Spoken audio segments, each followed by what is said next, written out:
Para empezar, tenemos las generalidades y las bondades del cacao. Principalmente, ayuda a regular la presión arterial.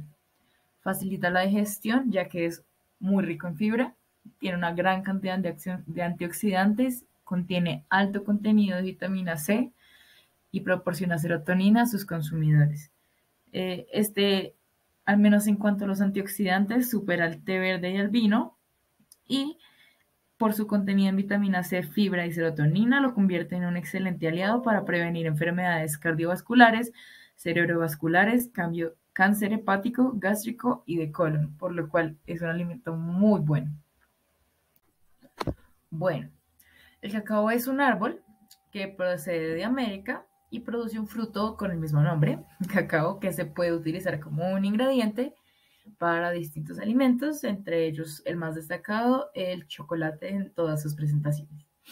El cacao cuenta con un alto índice de grasas, sobre todo grasas saturadas y en un menor nivel monoinsaturadas y poliinsaturadas. Contiene también hidratos de carbono, proteínas, magnesio, fósforo, potasio, entre otros, y también tiene un alto contenido de fibra. El cacao viene en el fruto del cacao consiste de una cáscara relativamente gruesa que encierra un número de diversas semillas. Normalmente son entre 20 y 50 semillas que están separadas entre 5 hileras y están sumergidas como en una mucosa o como en una pulpa color blanco y sabor azucarado. En cuanto a su cultivo, debe ser cultivado en filas, mínimo con 3 metros de distancia, lo cual da una densidad de más o menos 950 metros a 1330 metros por hectárea.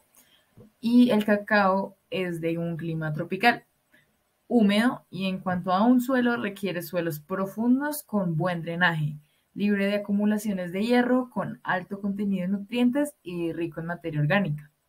Entonces, el cacao también necesita que antes de o previamente a su cultivo se siembren árboles eh, permanentes de sombra, ya que es un requerimiento para su crecimiento. Necesita una temperatura de aproximadamente 24 grados Celsius. Necesita una altura de más o menos 900 metros sobre el nivel del mar, un pH entre 5 y 6,5 en el suelo y una precipitación de 2.500 milímetros al año. Entonces es un cultivo de alto cuidado, pero que del fruto se aprovecha absolutamente todo. Ahora bien, respecto a su información nutricional, como ya les he mencionado anteriormente y pues las cosas que se han podido deducir, pues es alto en vitaminas, sobre todo también tiene vitamina K, y como ya les había mencionado, también tiene un alto contenido de proteínas, carbohidratos, grasa y fibra.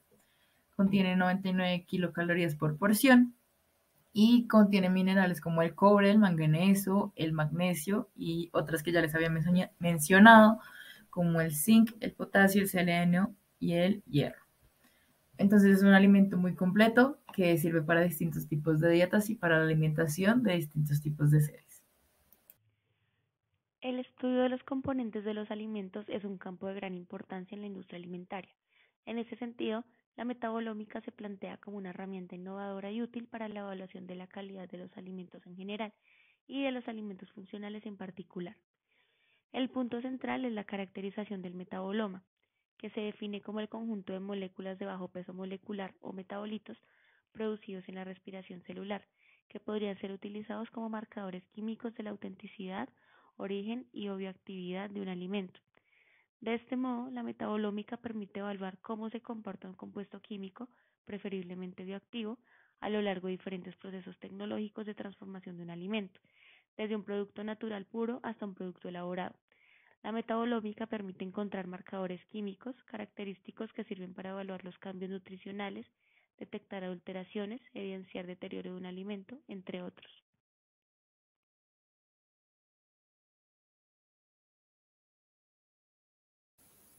En esta gráfica de PCA podemos observar que las variaciones dentro del mismo clúster se deben a la biología de la muestra y no problemas experimentales. El porcentaje de varianza capturado por el componente es de 75% aproximadamente. Los controles de calidad se encuentran en el mismo clúster, es decir, que cualquier resultado que obtengamos es reproducible. El PLSDA es un análisis discriminante cuya función es la separación de los clústeres y minimizar la distancia entre los metabolitos. En esta gráfica podemos ver la separación entre los clústeres de los tres grupos de estudio y se redujo la distancia al interior de cada grupo comparado con la gráfica de PCA. En esta gráfica observamos el VIP, que es el valor de significancia para cada metabolito. A mayor VIP, mayor variación entre los grupos de estudio. En este caso, por ejemplo, los aminoácidos hacen parte de las reacciones de Maillard, que es la unión de azúcares con los aminoácidos. Cuando estos se deshidratan debido al calor o el tiempo, se pueden producir compuestos volátiles. También están los ácidos orgánicos, que en la fermentación hay azúcares y microorganismos que consumen azúcar y producen ácidos orgánicos. Por eso vemos el aumento del grano sin fermentar al fermentado. Y durante la tostión muchos de los ácidos, al ser volátiles, se evaporan, demostrando una clara disminución.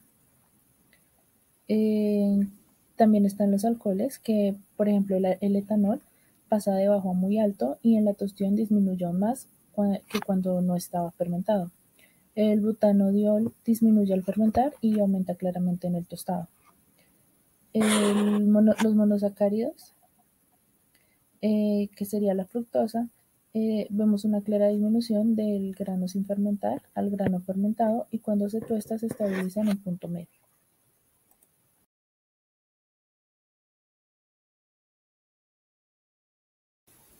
En esta tabla vemos los compuestos que se analizaron, el perfil sensorial de algunos de ellos y el efecto que tienen con respecto a la gráfica de PSLDA.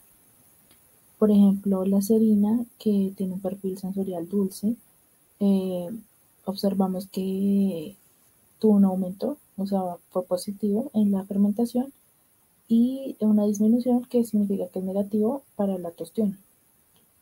También está la fructosa, que también es dulce y tuvo una disminución en la fermentación, por lo tanto fue negativo, y un aumento en la tostión, que significa que es positivo. También está el ácido acético, que tiene un perfil sensorial agrio, picante, agudo, como de vinagre. Vimos que disminuyó en la fermentación, por lo tanto fue positivo, y lo mismo en la tostión.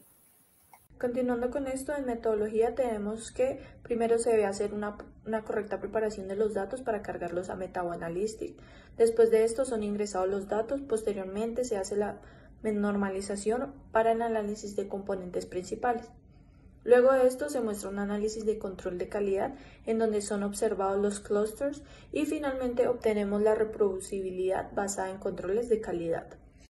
Luego los datos son cargados nuevamente, pero ahora sin el control de calidad. Se hace la normalización para el PLSDA, que es el análisis discriminante, y así son analizados los metabolitos.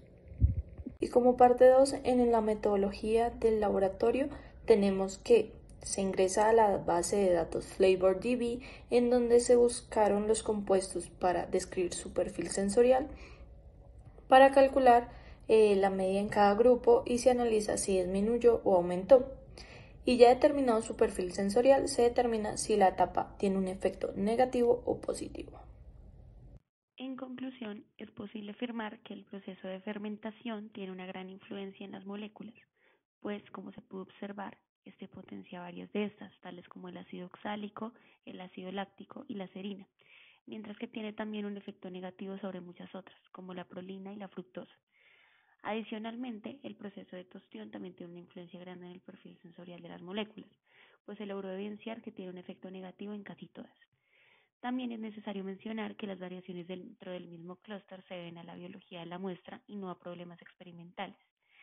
Y finalmente, es posible afirmar que la metodología elegida por el grupo sí permitió obtener los metabolitos pertenecientes al cacao, pues como se observó anteriormente, también permitió estudiar el perfil sensorial de estos.